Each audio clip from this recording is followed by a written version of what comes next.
Why would anything be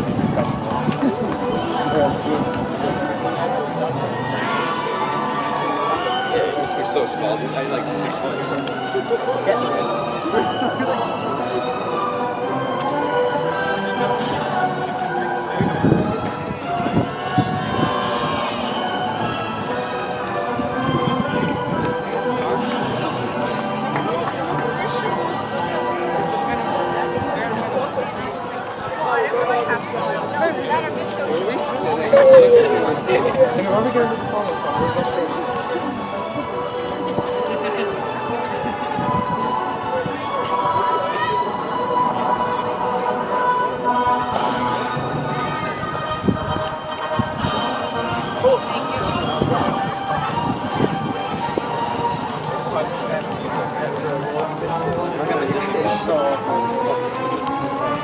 Yeah, I feel like I'm going to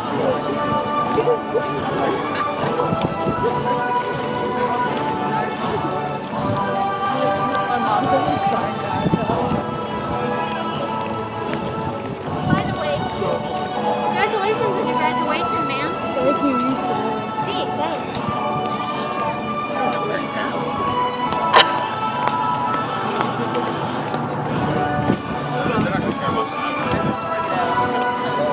That's what we got. We're always walking really fast. I gotta keep up. I'm behind him.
Cheese.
Welcome to the 62nd annual commencement of Calhoun High School. Welcome!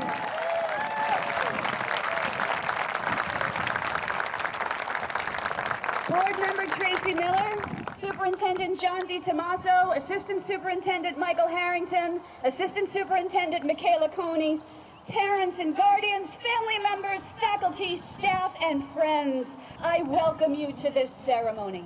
As principal, I have the distinct privilege of being your Master of Ceremonies today.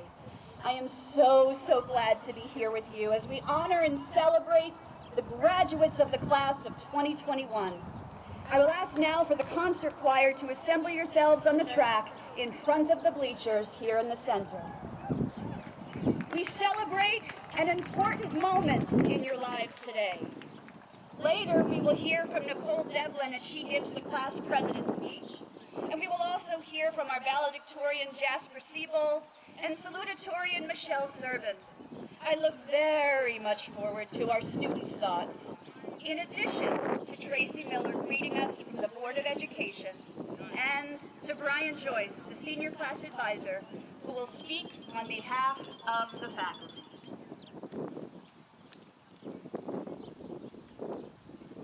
And now I ask you to rise. We will recite the Pledge of Allegiance, and then the concert choir will sing the Star-Spangled Banner. I pledge allegiance to the flag of the United States and to the republic which stands, one nation, under God, indivisible, with liberty and justice for all. And now, the national anthem.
Thank you so much, concert choir, for that tradition. Please get back to your seats. Thank you so much. That was spectacular.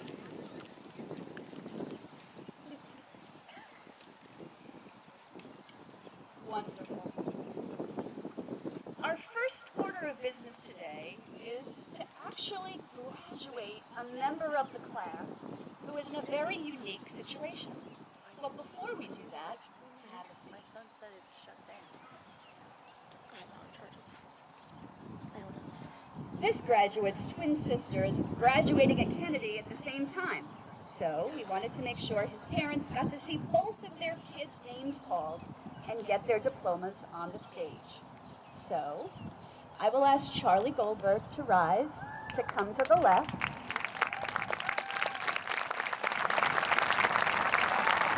Come up onto the bleachers and cross the stage to meet me at the diplomas. And by the way, he's modeling what all of you are going to do in a little while. So there you go.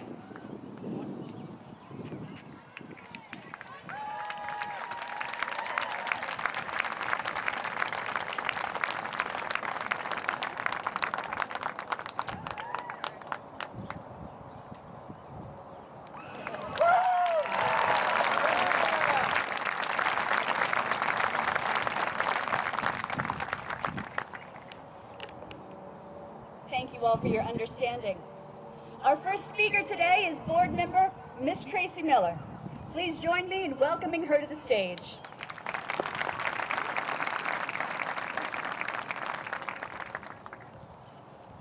Good afternoon, graduates, families, faculty, and staff.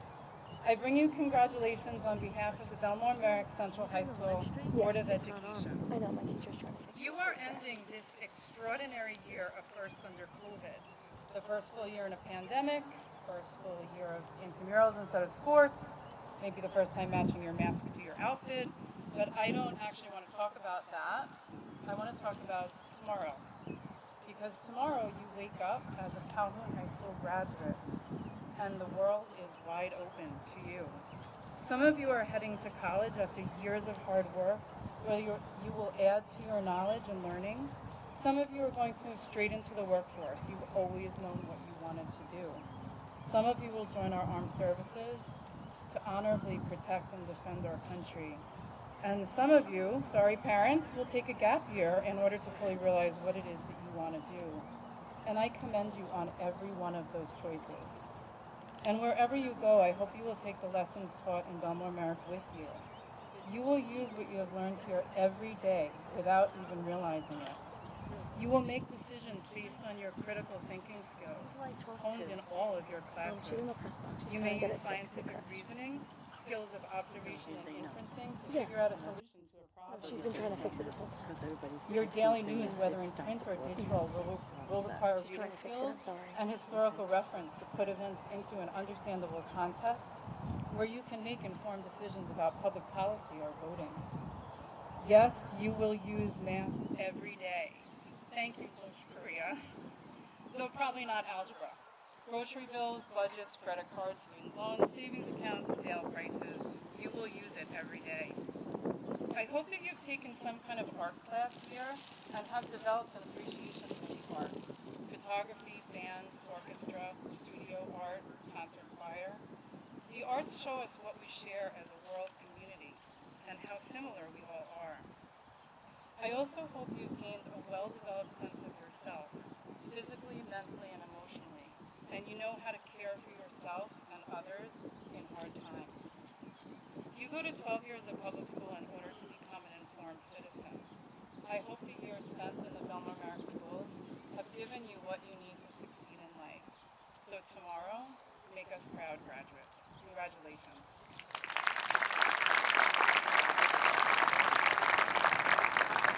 Thank you so much, Tracy, for the wisdom you have imparted to us today. Our next speaker represents the faculty and staff, and as the advisor to the senior class, he will deliver the faculty farewell. Mr. Joyce, I cannot thank you enough for all your help with this class, for your leadership, and for doing all you could to make this year as normal as possible for this class. He has gone above and beyond to make the experience for the class of 2021 as special as it could be. Thank you, Mr. Joyce. And now please take the podium.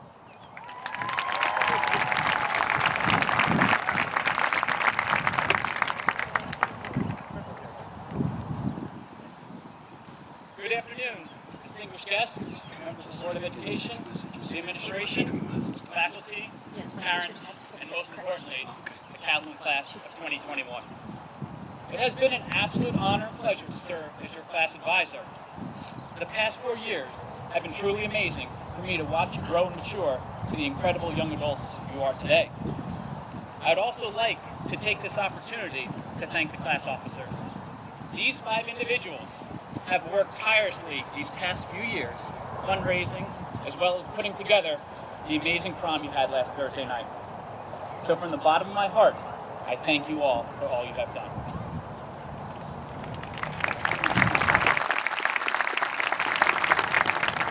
We have just endured the craziest 15 months the world has seen in a century. Our lives were turned upside down, and each and every one of us was impacted in different ways. It's easy to look back and think about the things you may have missed out on, and get upset about what could have been. But I think it's important that we take this opportunity to be grateful for what we did have these past 15 months. The time with our families that we would have not ordinarily we spent with them, and the memories we made finding ways to entertain ourselves in lockdown. We need to treasure these times and appreciate what we do have, because it is these little things that make life truly worth living. Now, the sad truth is that we often cannot control many of the circumstances and obstacles that we face in our lives, but we can choose how we react to them. You can choose to see the bad and the negative, or you can choose to see the good and the positive. The key here is it's a choice. You have 100% control over how you view the world and react to the events of your life. So choose to see the good. It makes life so much more enjoyable. Now, one thing I have learned in my teaching career and my time in the military is that nothing is impossible. You truly can achieve anything that you set your mind to. You will surprise yourself, I promise. All you have to do is try. Never let anyone, including yourself, tell you that you cannot. And never accept no for an answer. Marcus Aurelius, one of the greatest emperors in the ancient Roman Empire, stated, "It never ceases to amaze me. We love ourselves more than other people, but we care more about their opinions than our own." Never let negativity of others drown out your inner voice. Beyond these external forces, I have learned that the fundamental obstacle in our own lives is self-doubt. Believe it or not, your mind can be the biggest barrier you face in life. How many times have you questioned your ability to achieve something? It is staggering how often we intentionally or even unintentionally sabotage our own dreams and aspirations with our self-doubt. Now, I have learned this lesson firsthand when I was in Iraq. I was a 23-year-old lieutenant in the Army in charge of 35 soldiers, all of whom had more experience than I did.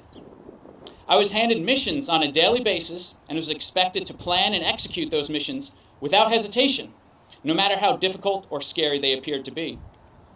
Now, I would often say to myself, I can't do this, and second-guess my abilities.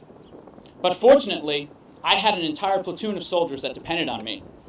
So by second-guessing myself, I was second-guessing them. And that was a liberty that I did not have. So I dug in, and I forced myself to be a leader, to be their leader, and to believe both in them and in myself. I learned that you're not always going to do things right the first time, and that sometimes you fail, but you can never give up. Learn from your mistakes. Never second-guess your own ability to succeed and achieve your dreams, because you'll never know what you can accomplish until you simply stand up and try. Now, at this stage in your life, and especially today, many of you are being bombarded with questions. What are your plans for the future? What do you plan on majoring in college? But as a teacher of history, let me pose a different question to you. What do you want your legacy to be? What type of person do you want to be remembered as? Sometimes it's easy to lose sight about what's important in life and focus on material things. I challenge you to focus on being the best version of yourself and always choose happiness. If you do what makes you happy, everything else in life will fall into place. Now, I'd like to end with a quote from the late Steve Jobs. Your time is limited, so don't waste it living someone else's life. Don't let the noise of others' opinions drown out your own inner voice. And most important, have the courage to follow your heart and intuition. They somehow already know what you truly want to become. Everything else is secondary. There's a bright future before you, and I'm grateful that I got to share this wonderful day with you. So on behalf of all the faculty and staff of Calhoun High School, congratulations to the class of 2021.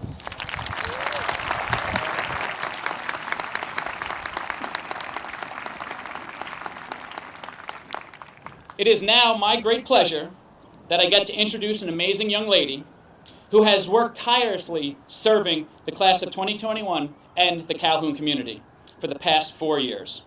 She is the embodiment of what it means to be a Calhoun Colt. That is your class president, Ms. Nicole Devlin.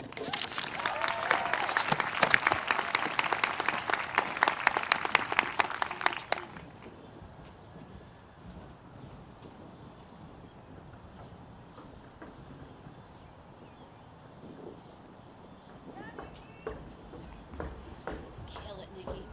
you.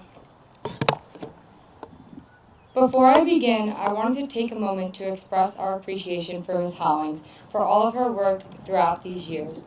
This year had a lot of unknowns, and without her dedication and love for Calhoun, we would not have had an amazing prom, and we certainly wouldn't be here all together. So thank you, Ms. Hollings. The class of 2021 applauds you.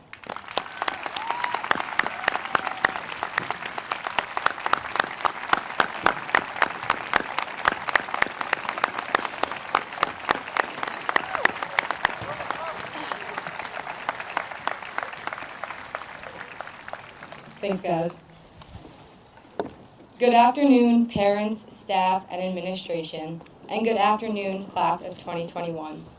We made it to the day we never thought would come. We prayed for this day to come quickly, crossed days off our calendars, and counted down months, days, and hours. And now that it is here, I lament that it is, because it means we are leaving friends that we have seen every day. It means we are leaving teachers who have inspired and mentored us. It means we are leaving a place we could call home for the last 4 years, even if some of you will never admit you actually liked this place. As Billy Madison once said, we graduated, it's over, we did it. Our time as high schoolers has come to an end. No more 6-hour school days, no more school cookies, and thankfully, no more running a mile in gym class, unless you were lucky enough to sit around and throw a ball instead. Let's be real, we are getting old. Our childhood has officially come to an end. Having a drink no longer means a juice box. Going to a party doesn't necessarily mean pizza and cake. Protection no longer means a helmet when you ride around on bikes. Race issues are now so much more than just who can run the fastest. We asked for this. We wanted to grow up, and now that it is here, all we want is one more day to be innocent. Let's go back to freshman year. Imagine your 14 or 15-year-old self listening to Despacito by Louis Fonsi and Daddy Yankee featuring Justin Bieber, about to embark on a crazy journey. High school. None of us knew what the future would hold. Most of us didn't even know where our next class was. Were the hallways still odd and even? Could we only go up or down on each staircase? We had so many questions and so many things to explore. As the year went on, we started to find our places, our groups. We joined teams and clubs that would eventually become our families. We came together quickly and eagerly. We even won class night before the seniors got the spirit points. We finished the year with smiles on our faces and our eyes fixed on what would come next. As we entered sophomore year, listening to God's Plan by Drake and Rockstar by Post Malone, we felt a lot older. No longer the babies of the school, but certainly not upperclassmen yet. They say sophomore year is the forgotten year, but as the class of 2021, we started to make a name for ourselves. We became the grade that was determined, resilient, and confident. Sophomore year seemed to fly by, and soon enough we were preparing for what most call the hardest year of high school. Junior year. Our radios played Sucker by the Jonas Brothers and Truth Hurts by Lizzo. We were ready for our SATs and ACTs.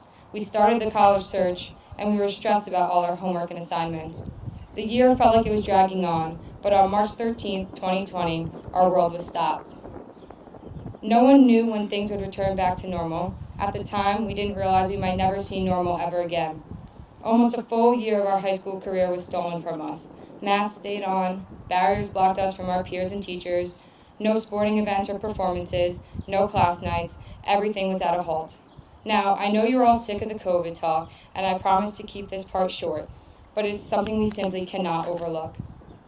When our future family asks us about high school, all the memories will come rushing back.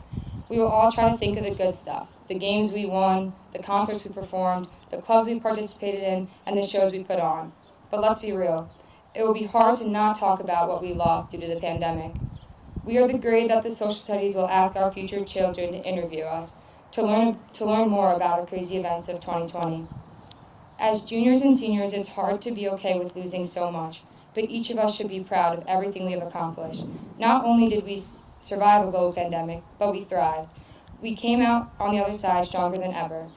The past year and a half, we learned not to take anything for granted, because you never know when it could be taken away from you.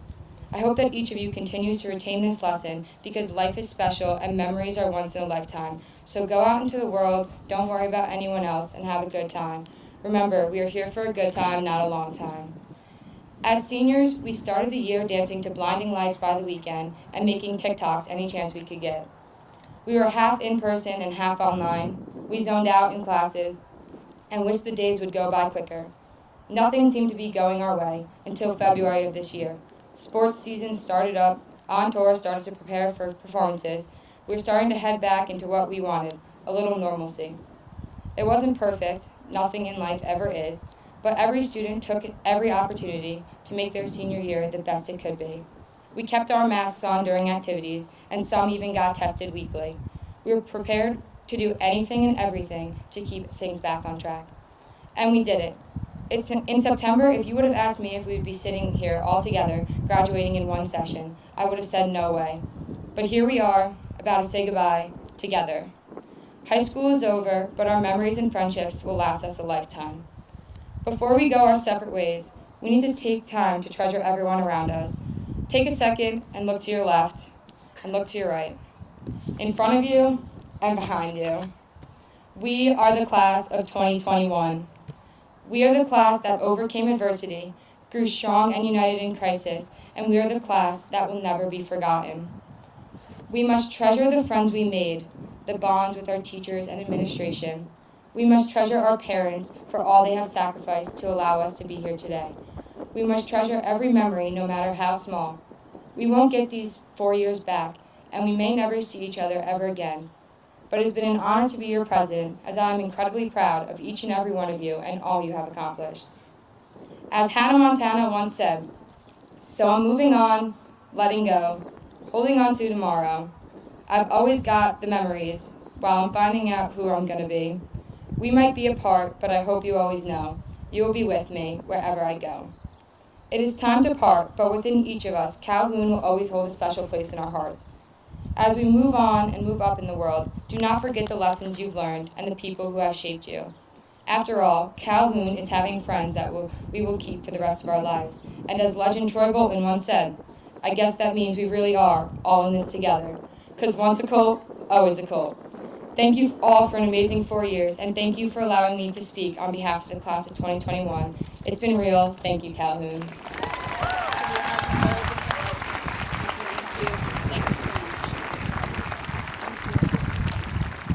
Thank you, Nicole, for your outstanding service to this class.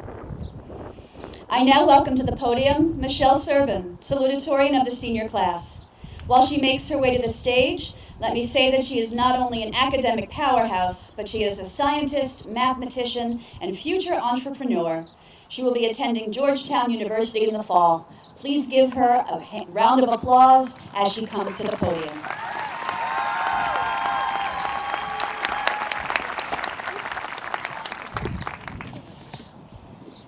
This year has been interesting, to say the least. Certainly one for the books.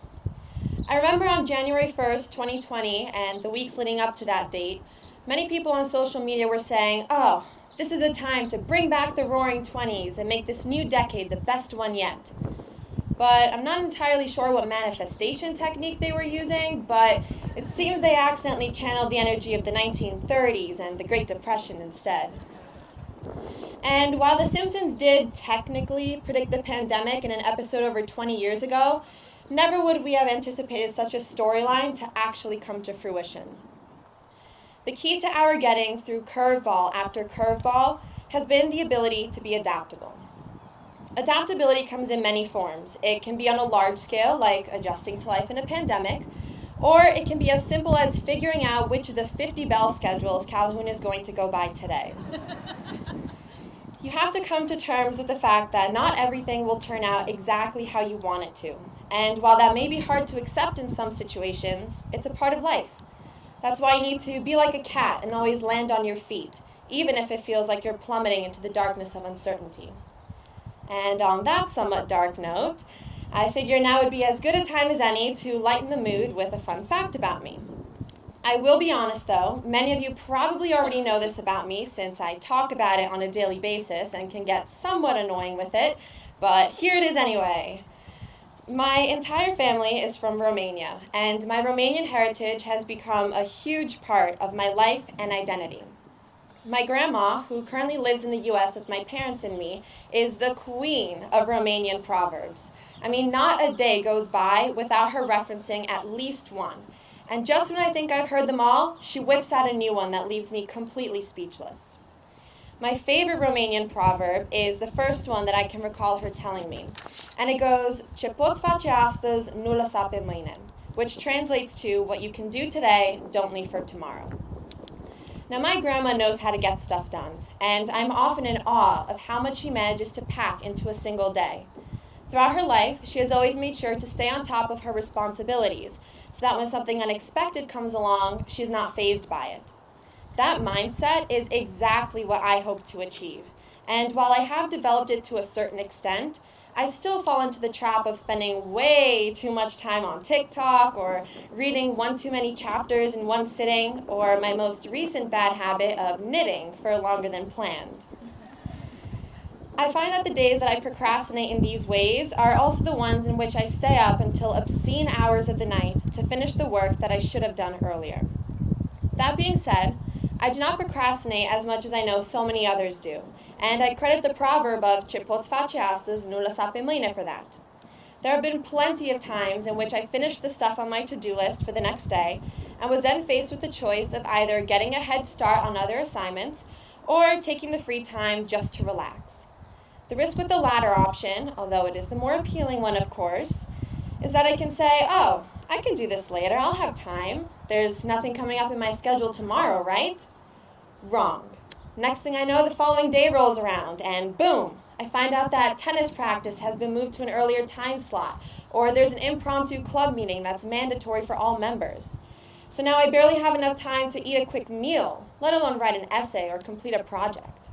So every time I'm this close to going for that latter option, my grandma's voice saves me as I hear her telling me to just do the assignment and get it over with, and while a part of me hates hearing it, it always convinces me to go for that first option instead.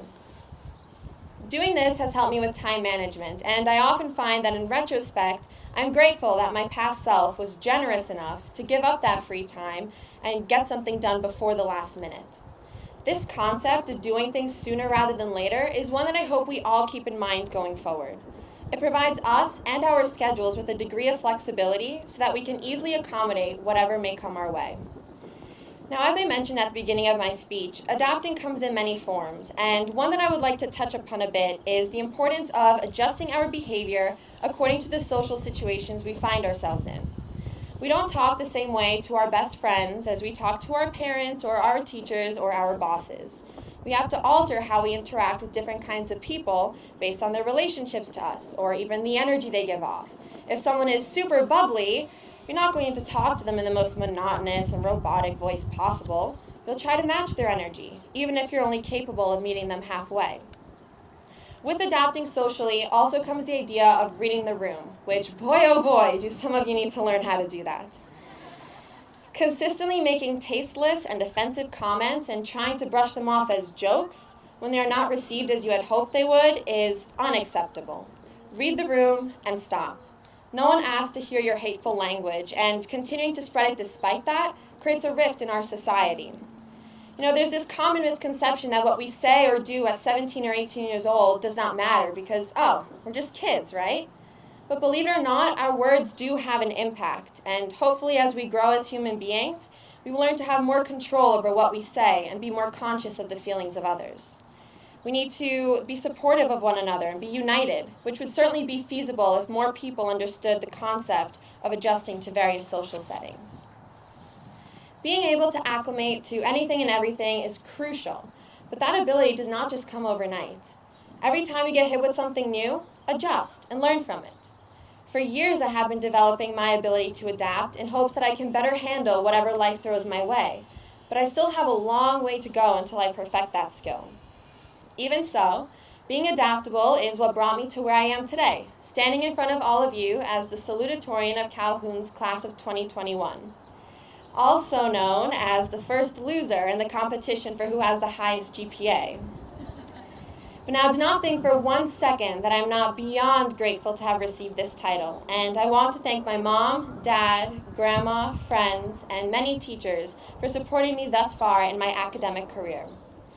I would like to end by saying that it's all about understanding your priorities and figuring out to what lengths you're willing to go in order to achieve what you want. Sitting and pouting about every inconvenience, big or small, will not solve anything. The question of what is normal is subjective. If you're not happy, be proactive and do something about it. Adapt and make changes until your new conditions become your new normal. No matter what, hold your head up high, and as Dory says in Finding Nemo, just keep swimming. Thank you.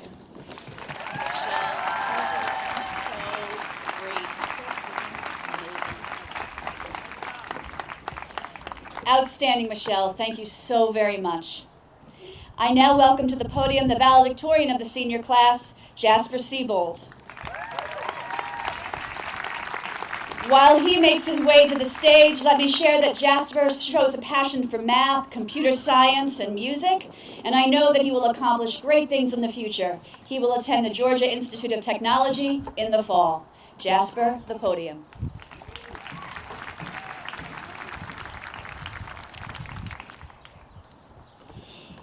Good morning, Vietnam! Like I'm gonna give a speech and not start it that way. Referencing a TV show, referencing a movie? Come on. Alright, somebody must have had the idea one time, looking at some successful, scholarly valedictorian.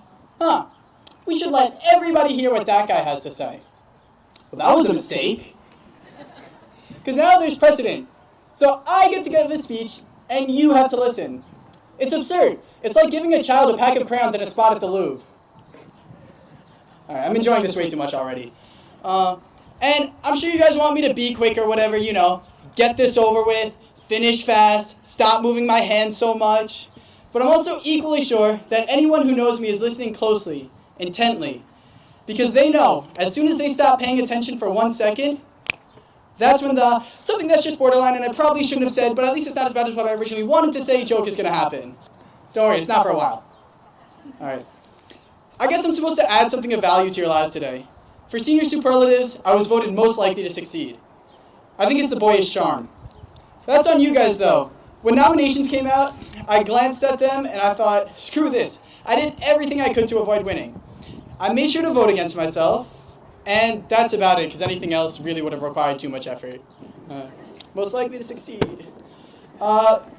Before I proceed, I suppose I'll make my obligatory remarks about just how crazy, unprecedented, and incredibly challenging this past year has been. So just to clarify, this is where you nod along like, yeah, this year has been hard for everybody. I hadn't noticed. Thanks for pointing that out. You're welcome. Alright, there is something I really want to talk about though. And it's not just NordVPN. By the way, staying safe online is an ever-growing difficulty and you can be exploited by hackers. NordVPN allows you to change your IP address, making you harder to track, securing your privacy. Get 20% off your first 2 months when you sign up for NordVPN today. I'm not sponsored by them, just hoping one day.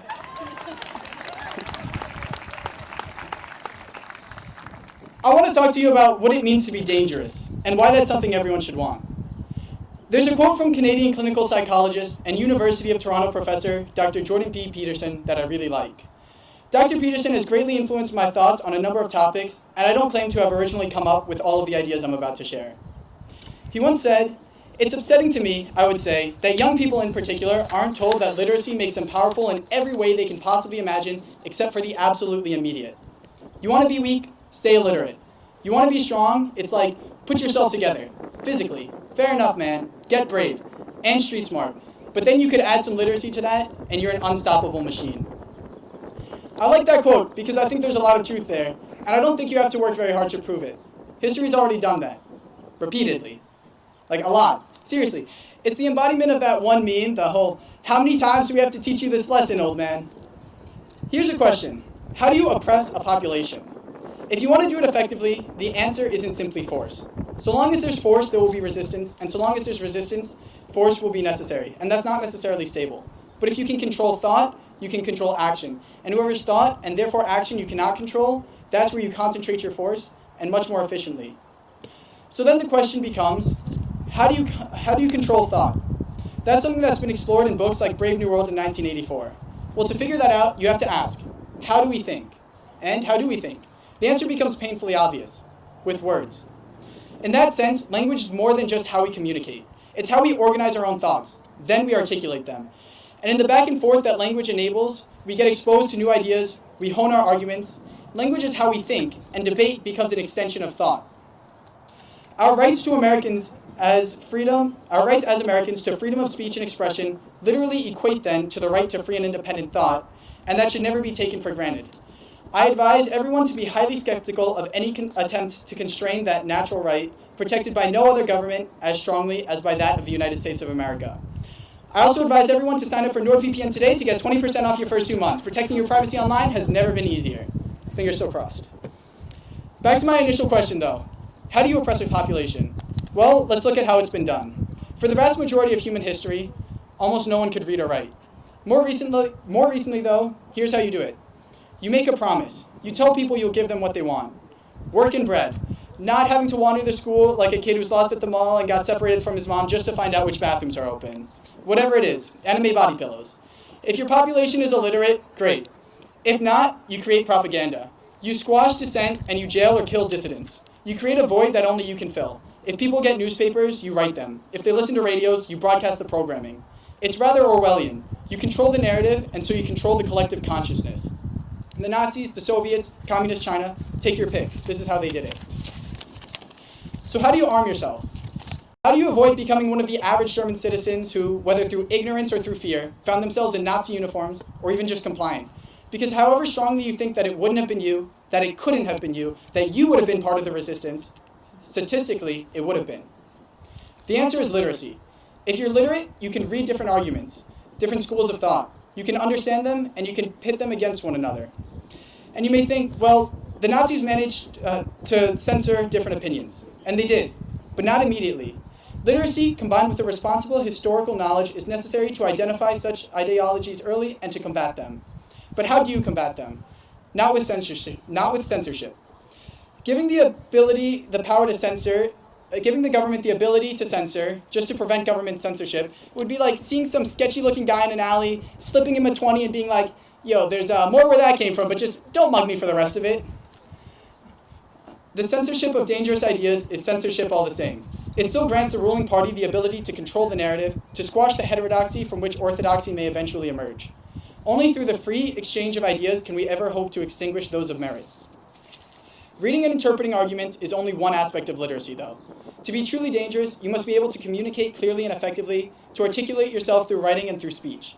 If you can do that, you're dangerous. Take Martin Luther, for example. There was a man who thought for himself. He saw corruption within the Catholic Church, so he wrote a document known as the 95 Theses.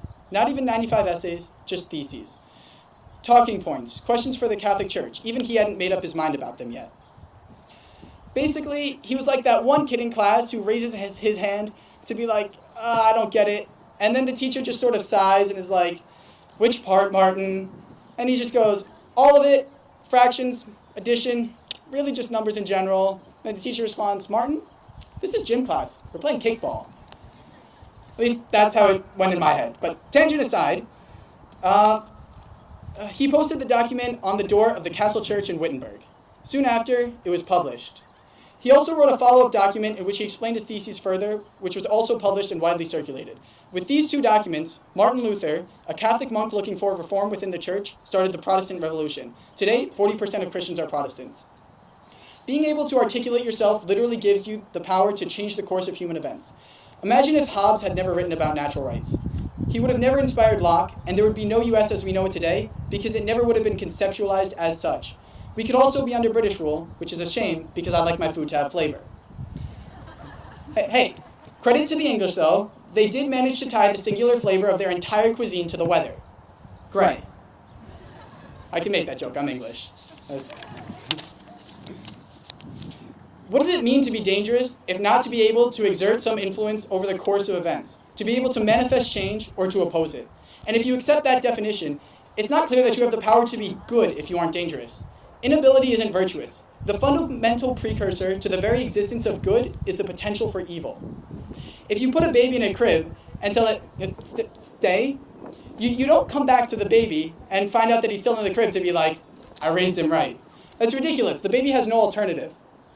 Furthermore, it may be true that only by studying history and understanding just how dark humanity can be, that you can truly appreciate just how fortunate you are to be living in the United States of America in the 21st century. If you want to be good, be dangerous. Get powerful, learn how to read and write. And that means practicing, repeatedly. Get really good at it. And also protect your privacy online with NordVPN. Get 20% off your first 2 months when you sign up today. That's all for me. Thank you, Calhoun, and we did it.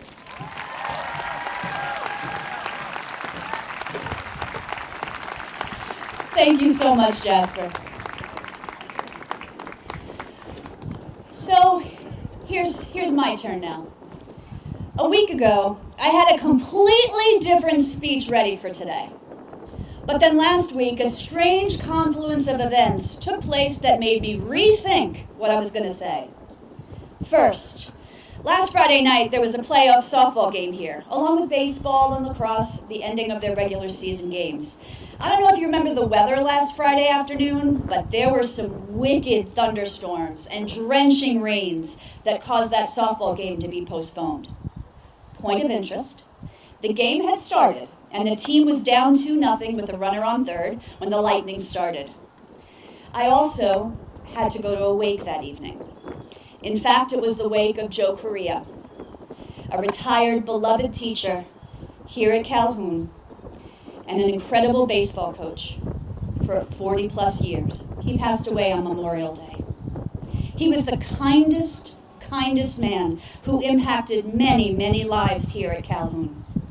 And as you can see, our baseball field is named after him. And I wanted to pay my respects to his family. But some more rain got in the way. I got a frantic phone call from my dad. I was planning to spend time with him on Saturday, so getting a call from him on Friday evening, that was alarming. Turns out he'd taken a fall and he was in terrible pain. So I went immediately to his place and I took him to the hospital. And thankfully, nothing this time was broken, just some bruises. But also for this weekend, I was taking care of an elderly friend of mine for the weekend. Actually, my godson's Nana. She has stage 4 kidney cancer and she had some surgery earlier last week. So she needed someone to stay with her overnight, over the weekend. So I spent the weekend days with my dad and the nights with Ellen. Here's why I share all that. While I was at Ellen's on Friday night, I took notice of one of her framed inspirations on the wall. It said, "Life isn't about waiting for the storm to pass. It's about learning to dance in the rain." It struck me on that rain-filled night more than it ever had before. The next day when I was at my dad's, I noticed he had this inspirational quote calendar on his refrigerator. What are the odds? I looked at it, and for June, it said, "Life isn't about waiting for the storm to pass. It's about learning to dance in the rain." The universe was clearly trying to tell me something, and it hit me in the gut. Then on Monday, when I walked into my office, my eyes immediately centered on one of my own framed inspirations on my credenza. Yep, you guessed it. Life isn't about waiting for the storm to pass. It's about, ready, learning to dance in the rain. Well, storms will come. Class of 2021, it was a stormy time these past 15 months. Winds came blowing through and upended a lot of things in your lives. Your senior year was completely different than what any other class before had ever experienced. It was dark at times, and it was emotionally draining, and it was distanced, and sometimes remote. But you learned to dance. You were able to be here in person. You were able to play sports. You were able to perform. You were involved in clubs. You were able to create. You listened to student voices at open forums. You worked to include all people in our community. You told people your own stories so that others could see a little bit more about you, learn a little bit more about you, and build some empathy. You were able to learn in different ways and use different platforms. You were able to demonstrate learning more authentically. You put on an incredible musical. And you had the best live music concert, I would argue, in Calhoun history. You had a Bellmore-Merrick challenge with Prep Academy. You were able to celebrate with each other on awards nights. You looked out for each other. You gave your time and your energy to serve others. You were able to be with each other for yearbook signing and the countdown. And then on Thursday, you danced for real. The joy on that floor, the happiness that was in that room, the joining together of a class that had been through the stormiest of storms. Oh, and let's not forget the end of that softball story. That started all this talk of rain and storms. Well, when the game resumed on Monday, that runner on third did score. So yeah, we were down 3-0. But that softball team could dance. And they came from behind and they won that game. You, class of 2021, you have so much strength. You are good-hearted people with kindness and caring and empathy. The leadership you have individually and collectively shown is remarkable. You were part of incredible teams athletically, scholastically, musically, and artistically. You think of others and you find ways to serve. You have so much to be proud of. And I know your futures will be filled with more dancing in whatever rains come your way. I celebrate you for dancing, for persevering, and for overcoming. So for my final wish to you, class of 2021, I hope you dance.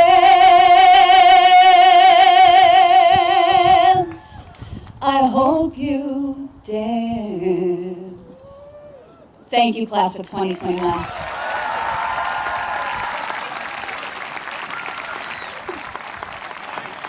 Whew. Thank you so much. And now the moment you've all been waiting for.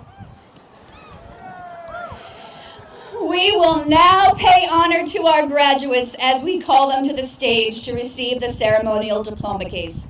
I introduce our assistant principals, Mr. Anthony DeMartinez, Mr. Michael Hughes, and Mr. Mark Melkonian to read the names of our graduates.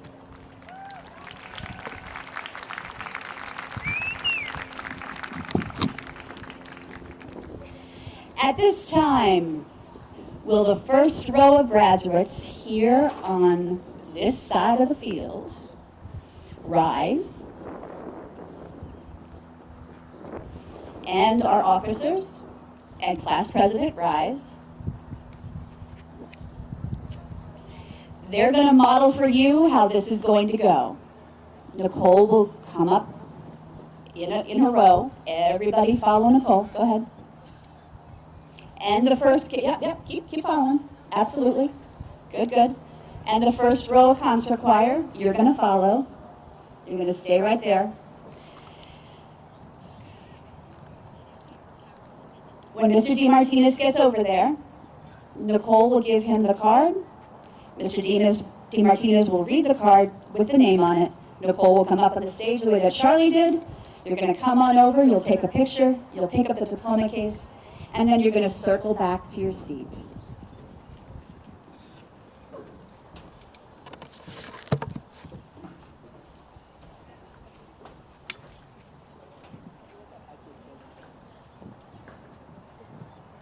Nicole Devlin.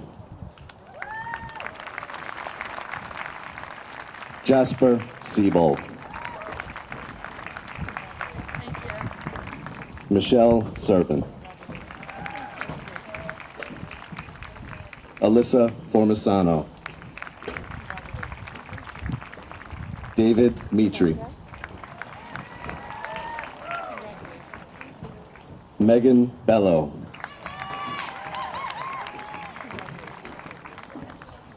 Grace Abrahams. Ava Byatt. Sean Condenzio. Ryan Connolly. Gabriel Derwin.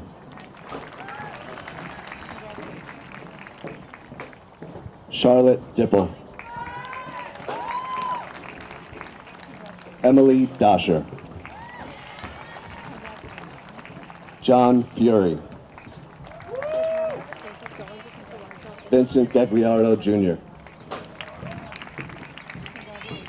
Amrita Jacob. Julia Kerpelani. Claire Levasseur. Joshua Liato. Laura Liebach. Eleanor Wolfstein. Jack McDonough. Renee McDowell. Jessica Newman. Jordan Novak. Isabel Oliver. Justine Olson. Zachary Pakala.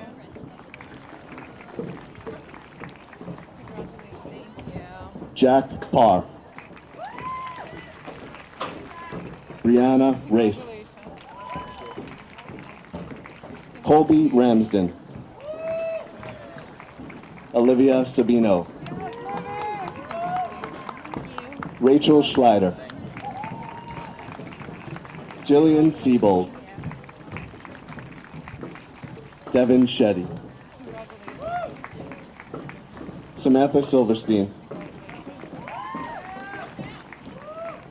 Megan Trageser. Max Unlu. Alyssa Walter. Maura Walters. Alexis Toko. Colin Abrams. Lucas Accomando. Lucas Aarons. Didier Alonso. Tyler Emery. Luke Anabali. Brian Ash. Joshua Ainbinder. Marina Babar. Ryan Bocci. Logan Bader. Matthew Bader. Mia Bader. Robert Bagiel. Michael Balboni. Lila Baina. Vincent Barone. Marcus Bautista. Axel Alvarado. Mia Bello. Kyle Berberich.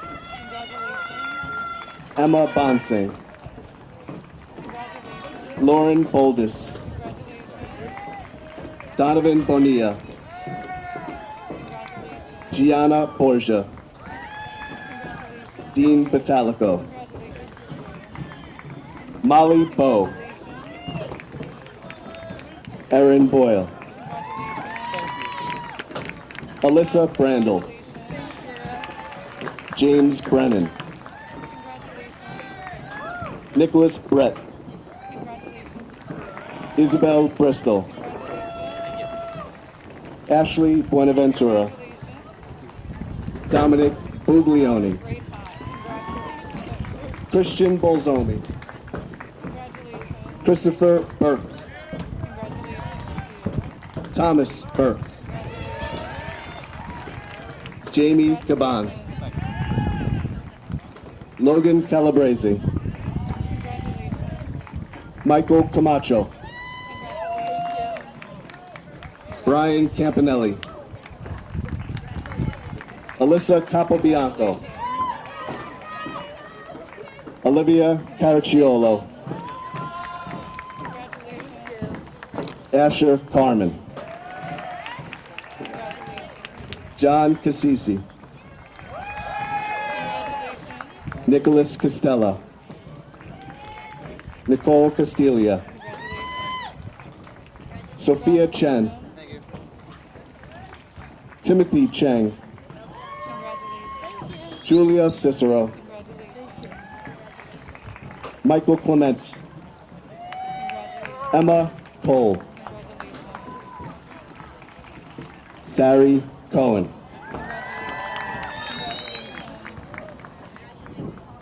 Caitlin Coleman. Zachary Cohen. Samantha Connolly. Alexander Colazzo. Brody Coppola. Sophia Cora. Tyler Petita. Joseph DeAndrea. Jonathan DeChico. Mary DeLise. Beth Dells. Dana Dells. Sophia D'Amato. Francis DePaulo. Sarah Deaver. Vincent DeVito. Taylor Diana. Chase DiGeronimo. Isabella DiMatteo. Nolan Donahue. Thomas Donahue. Faith Dwyer. James Edom. Caitlin Elsasser. Catherine Espinal. Maeva Exius. James Fallon. Christina Fagnoli. Michael Fazio. Alexis Feldman. Joseph Feldman. Jesse Fenton. Madeline Ferber. Nicholas Fischella. Devin Fischetto. Joseph Fugio. Kayla Gable. Michael Galarza Almeida. Nicole Gallo. Devin Gandhi. Jefferson Garcia.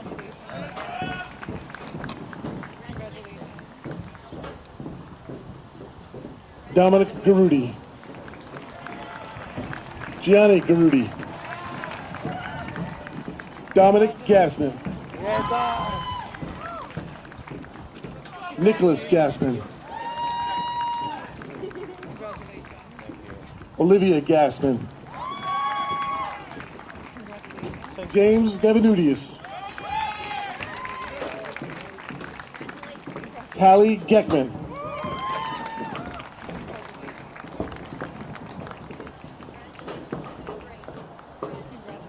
Jared Georgians. Stephanie Giannuzzi. PJ Gillespie. Heather Gittleson. Shannon Gleason.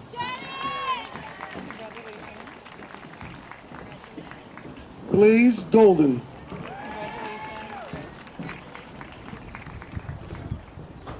Mia Goldstein.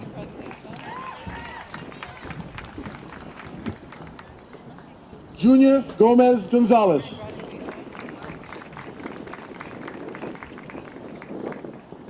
Eden Gould Anderson.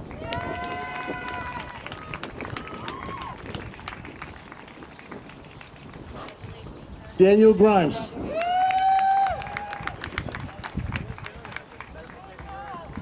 Amy Grossman.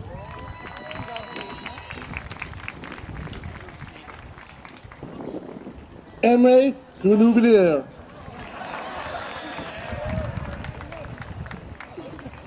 Nicole Gazzardo.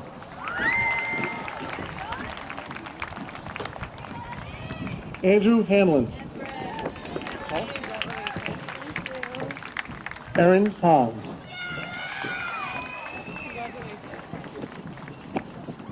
Liam Hardstone.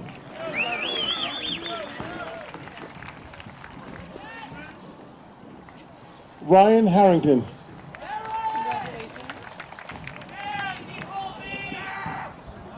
Corey Heinlein.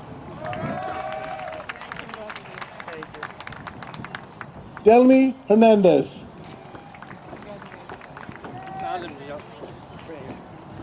Tristan Labke.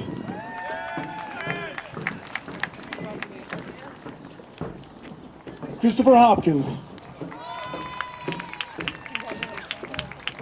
Jonathan Hopkins. Nolan Hugh. Isabella Imperi. Alexander Ibrahim.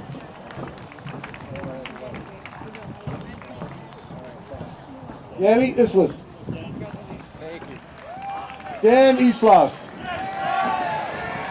Christopher Jones. Chris Kalis. Elena Kakalos. Danielle Camlet. Sophia Casamatis. Emily Kinnear. Isabel Kessler.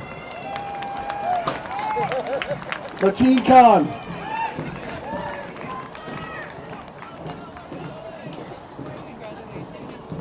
Georgia Kucheras. Zachary Kramer.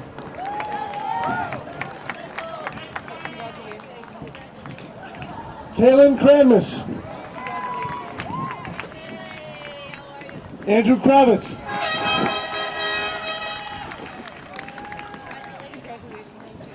Melissa Kolanchik. Amanda Levitt.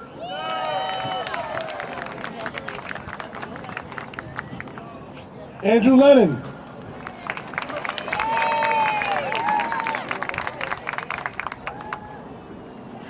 Rebecca Leparage. Jameson Levine. Samantha Levine.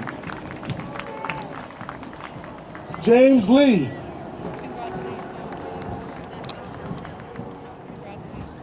Camden Leesaw.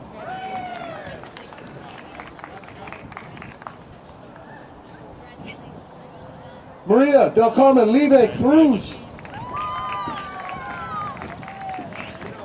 Kayla Locasta. Christina Losquadro.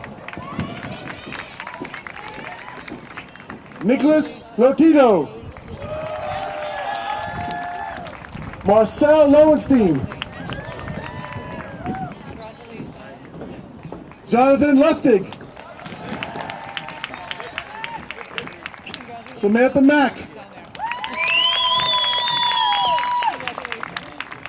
Timothy Mack. Luke McKay. Sarah McKay. Josephine Malkanji. Antoinette Molia.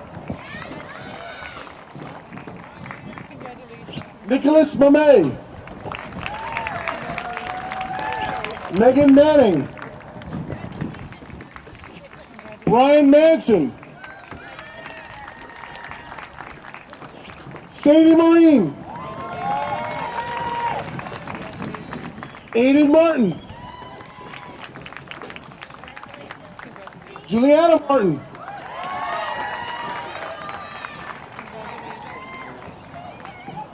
John Massatelli.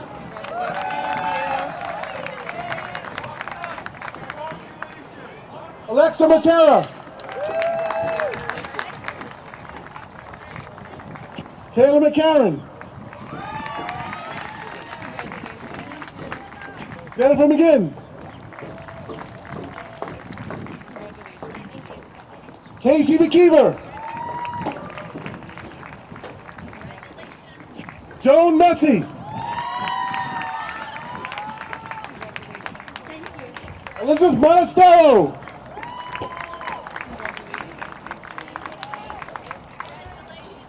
Ryan Marias. Alec Morales.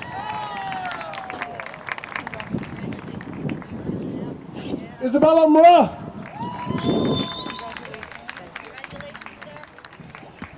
Kristen Mulqueen.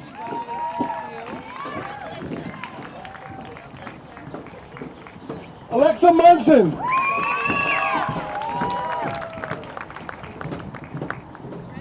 Nicholas Murray.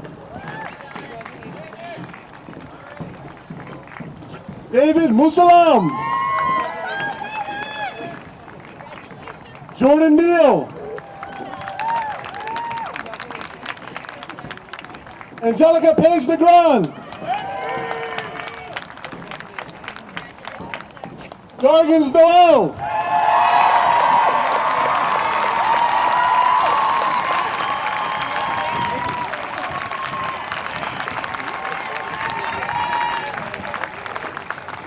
Lorenzo Novelli.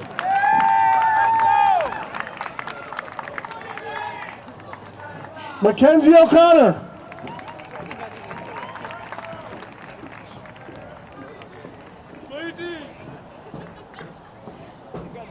Sebastian Olaora. Lauren Pagalari.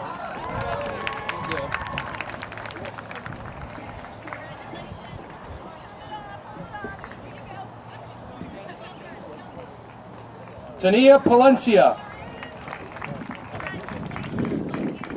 Judy Park. Matthew Perez.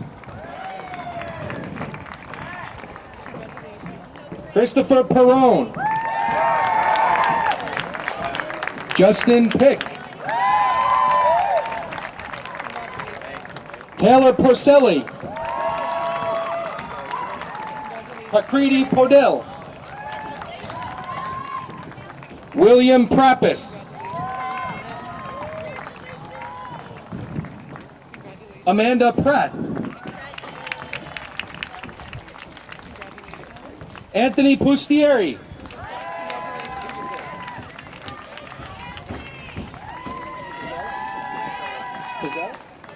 James Pizzelli.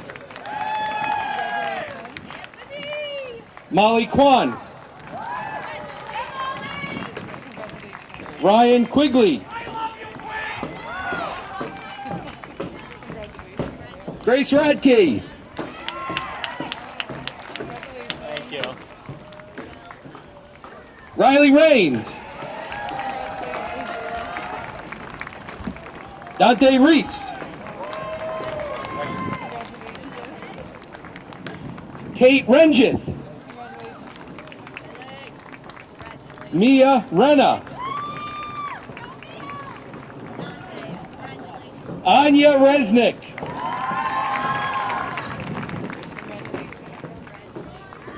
Aisha Riaz. Stephen Reaney. Olivia Roberto. Nicholas Rodriguez. Jack Rogers. Peter Rogers. Thomas Rogers. Owen Rose. Ethan Rosenberg. Lauren Rossi.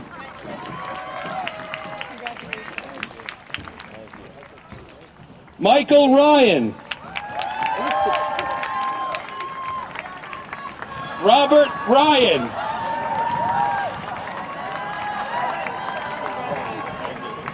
Adam Salcido. Amy Salgado. Emily Salgado. Olivia Salvatore. Ariana Sembati. Patrick Sanchez.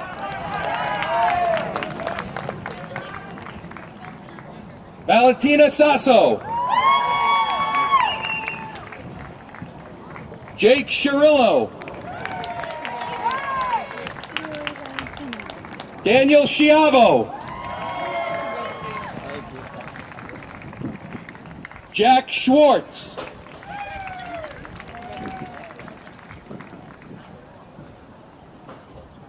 Sharon Schweitzer. Skylar Senna.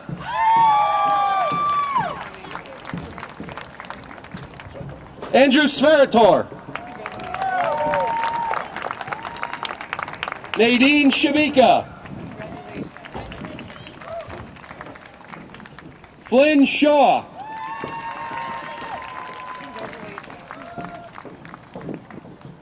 Robert Sipos. Rebecca Siroff. Nico Skoda.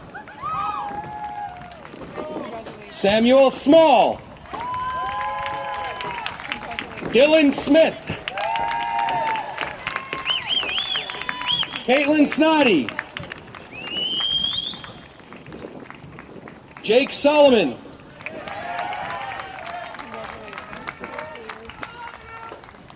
Gary Solorzano Ruiz.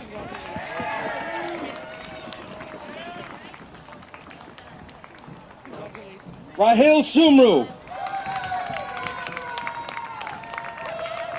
John Sprague. Victoria Springer. Daniel Spudo. Luke Stabile. Ryan Stack. Justin Stahl. Ava Stam. Hosheli Suero. Nikki Svek. Sophie Takmopoulos.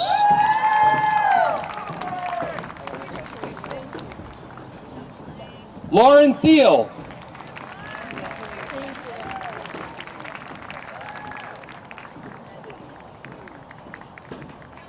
Andrew Toman.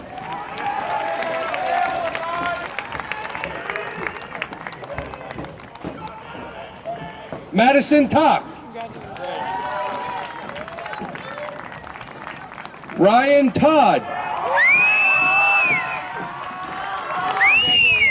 Claudia Torres. Anthony Tumazados. Jeffrey Truman.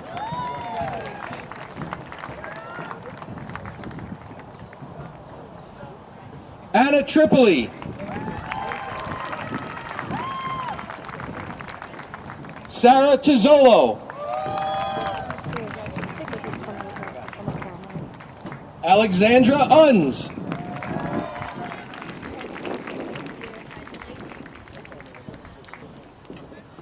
Megan Vecchione.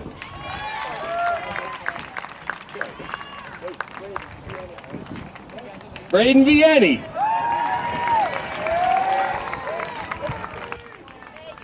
Thomas Walsh. Thank you so much.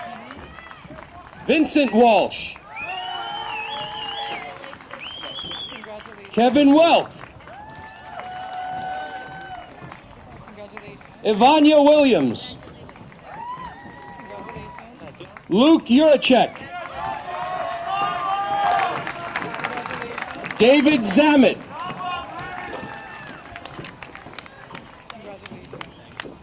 Brianna Zavekis.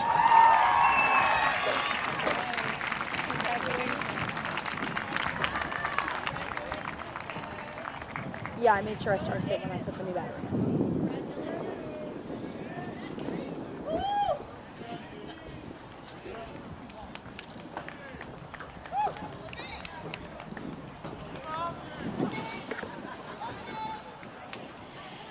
Before we certify the graduates as ending their high school career, I would also like to note those members of our staff who are ending their careers, also graduating from Calhoun, and who will dance their way into retirement. Mr. Muscarella, PE teacher. Mrs. DiVenuto, guidance counselor.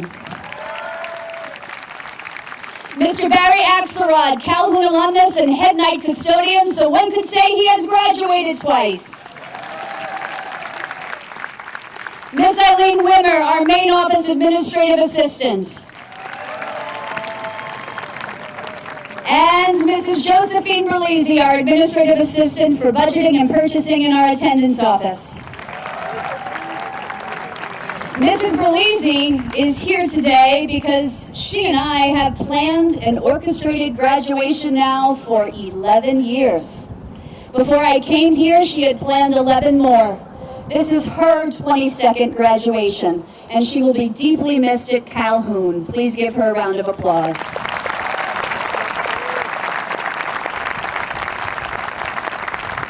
And to our superintendent, John DiTomaso, a former Colt himself, we thank you for your service to the Bellmore-Merrick Central High School District, for transforming this district and pushing it forward to greater excellence than ever before. We thank you for your leadership and for being the best dancer of us all when you chose to bring our kids back to full in-person instruction at the end of September. Please give a round of applause for all of our retiring graduates.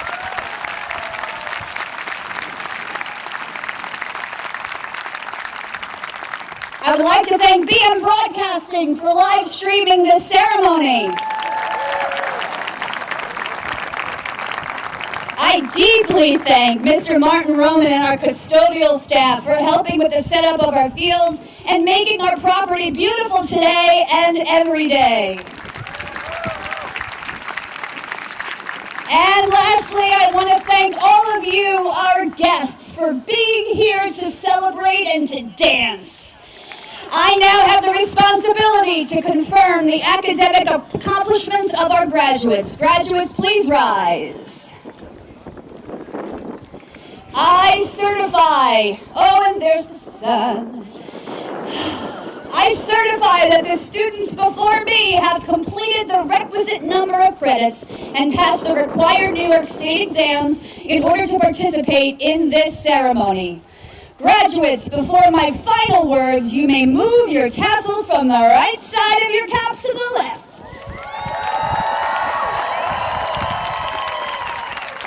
With the authority vested in me by the New York State Education Department and the Bellmore-Merrick Board of Education, I declare you the class of 2021 graduates of Calhoun High School. Please give them a round of applause.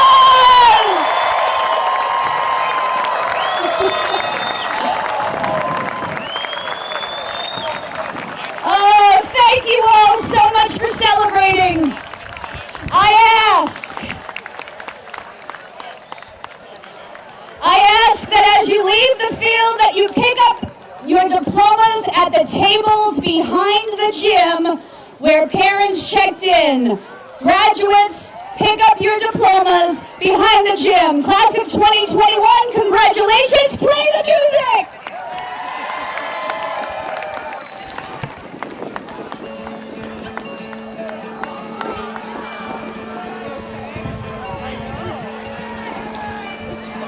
Bring you to the my God! Oh my God! That was beautiful. Thank you. Oh my God, that was beautiful. A girl graduated who I taught in my school. Oh, sure. I was wondering when I was looking for her name. There it is. There it is. Another one for the book. You're so welcome. I'm coming down.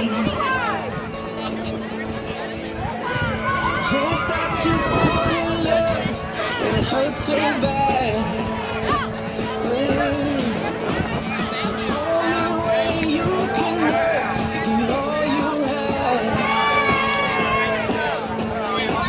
And I hope that you don't suffer until you find. Hope when the moment comes, you'll say, I did it all.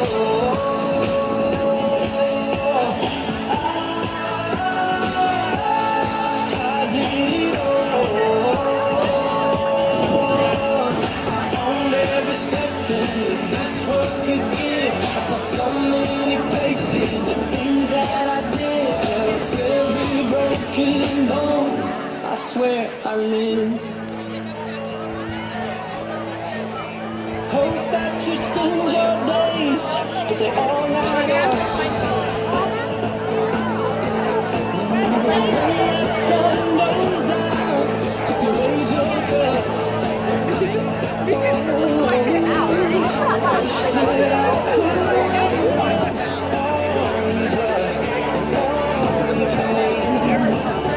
until my moment comes, I say,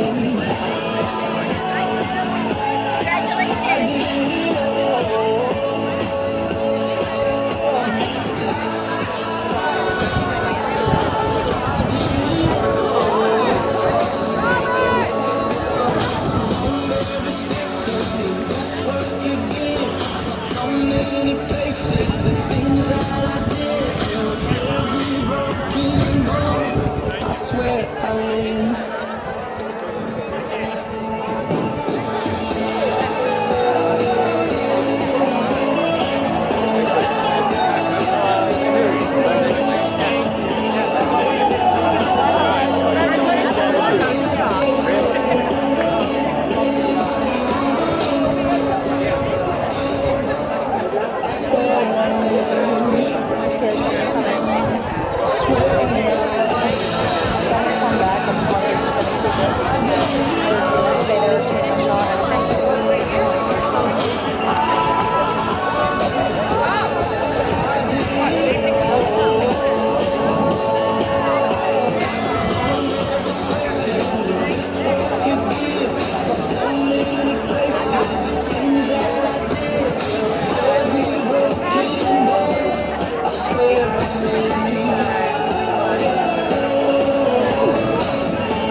Tonight is my present, cause I make a silent songs and my prince of rock evil.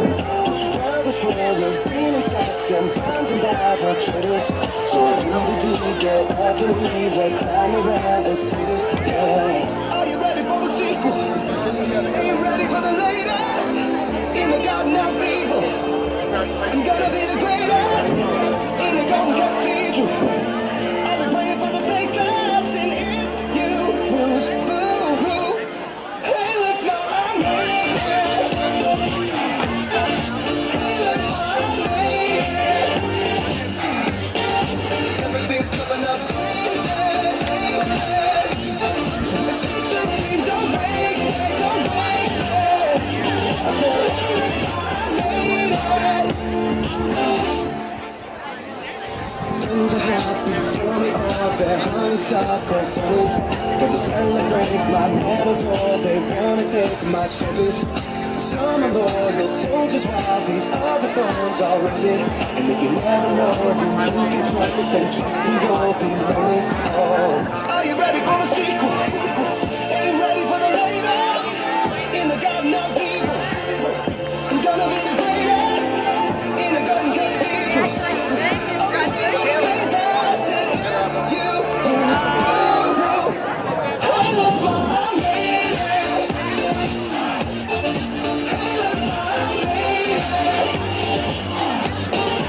Everything's coming up.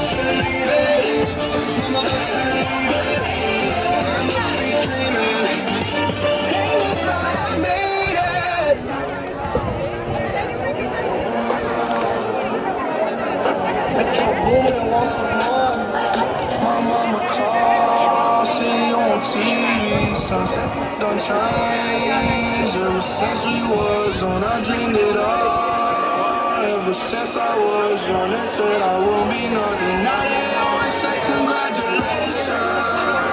Worked so hard to vacation.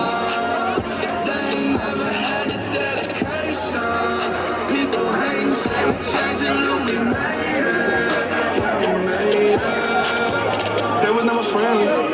I'm jumping out of Bentley, yeah. And I know I sound dramatic, yeah. But I know I had to have it, yeah. For the money, I'm a savage, yeah. I mean, you sound like I had it, yeah. I'm so running 20 bags, yeah. But they didn't realize it, yeah. Everyone wanna act like they important, but that don't mean nothing when I saw my door, yeah. Everyone counting on me, drop the ball, yeah. Everything custom like I'm at the ball, yeah, yeah.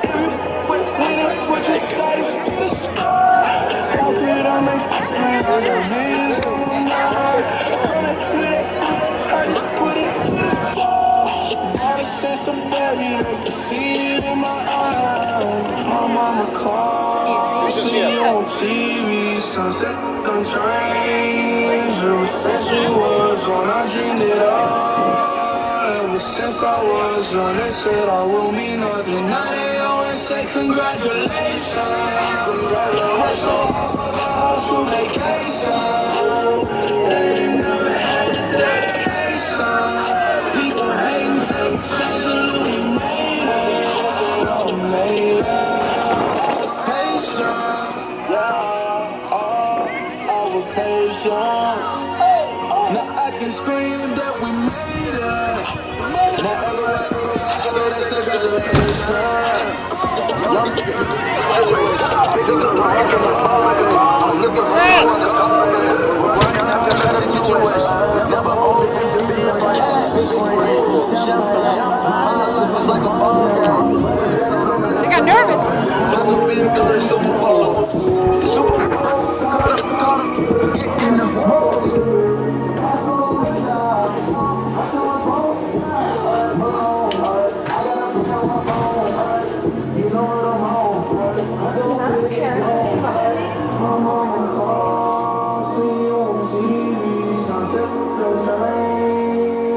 Since we was on, I dreamed it all. Ever since I was